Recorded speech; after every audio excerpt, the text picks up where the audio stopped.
Selamat pagi rekan-rekan BMP Aceh, sahabat-sahabat BMP Aceh. Kali ini kita bertemu dengan salah satu penerima manfaat program GDAD di Aceh Besar. Beliau adalah Bapak Fakri. Nah, kita akan bertanya kepada beliau singkat terkait seperti apa manfaat yang beliau rasakan setelah menerima program GDAD di Aceh Besar. Selamat siang Pak Fakri. Assalamualaikum. Waalaikumsalam warahmatullahi wabarakatuh. Ya, bagaimana manfaat yang Pak Fakri rasakan setelah mendapat program GDAD di Aceh Besar? Saya tapi mesti menceritakan dari dasarnya dahulu. Yang pertama, saya mencoba yang ditawarkan bahwa untuk perubahan hidup. Saya coba tanam pertama karena pengalaman saya nggak ada. Saya dalam 2 hektar mendapat 1 ton 300 kilo. Jadi sangat minim, tapi merasa saya orang lain mendapat, saya tetap memperjuangkan bagaimana bisa mendapatkan hasil juga yang sesuai dengan orang lain juga. Jadi saat kedua saya tanam lagi. Saya memang ilmu nggak ada, jadi saat berbuah sudah besar-besar saya potong batangnya di atas buah.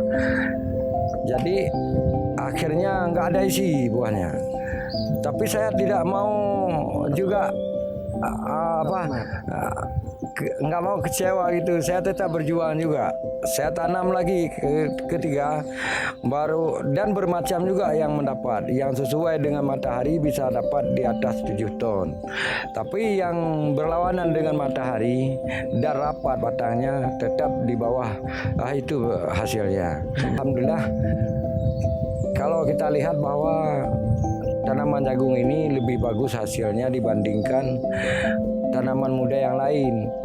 Saya lihat yang sudah mencoba jagung ya, yang betul-betul bagus hari itu, sekarang kita tawarkan yang lain, dia nggak mau, lebih memilih jagung saja. Bagaimana respon masyarakat dari awal yang mungkin Pak Fakri mereka tidak percaya hingga sekarang? Yang dulu katanya itu saya nggak ada kerja nanam jagung karena bermacam kejadian di Lantebas ini. Sesudah dibilang banyak penampung, harganya bagus, begitu panen jangankan harga sesuai, tawaran pun nggak ada. Jadi waktu saya mulai pertama itu, saya aja orang lain itu nggak mau sama sekali, itu nggak ada kerja katanya. Tapi sekarang malah ramai sudah bertanya, saya bisa dapat bantuan bibit jagung nggak, dan di mana kami cari kawat pagar, karena ini lahan kami punya, tapi untuk membuat pagar kami nggak ada uang. Tapi saya harap ke depan, karena jangan selalu masyarakat yang lemah ini bergantung dengan tanah orang. Biarlah dia punya pagar kebun sendiri, bisa menghasilkan tanaman tua nanti satu hari. Sambil dia tanam jagung, bisalah dia tanam tanaman tua. Nah, terakhir nih, harapan Pak Fakri untuk masyarakat Lamteba, karena kan selama ini citra yang terpancar atau yang kelihatan di luar, Lamteba ini sebagai kawasan yang banyak ditanami ganja. Harapan Pak Fakri apa untuk masyarakat Lamteba dan khususnya Aceh dengan adanya program GDAD ini? Harapan saya sebagai darah bangsa, saya ingin yang bisa merusak masa depan generasi kita berubahlah yang lebih bagus, yang damai segala macam. Seperti kalau bisa dapat bantuan pagar-pagar itu, biarlah orang itu berkebun. Berbeda dengan yang kita dengar ganja. Kenapa orang suka ganja? Orang itu bisa nanam dalam hutan pun babi nggak ada, monyet nggak ada. Tapi kalau tanaman muda ini penuh tantangan bagi orang itu. Bukan orang itu nggak mau menanam yang lebih damai hidup orang itu. Saya sering ngomong-ngomong dengan orang itu, bukan orang itu suka, kadang-kadang terpaksa.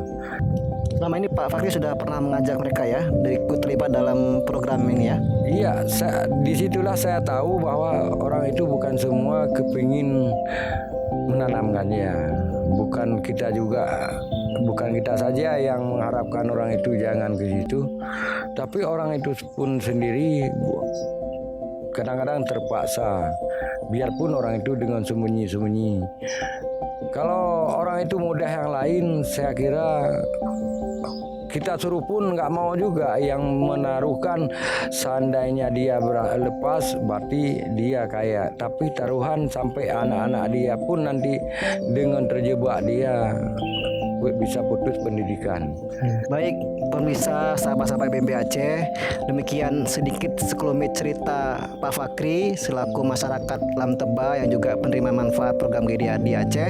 Mudah-mudahan dengan inspirasi, motivasi dan harapan Pak Fakri ini secara umum ya, maka harapannya secara perlahan bisa merubah kawasan Lam Teba ini ke depannya menjadi kawasan yang lebih produktif. Demikian uraian singkat dari kami. Saya akhiri. Wabillahi taufiq. Assalamualaikum warahmatullahi wabarakatuh.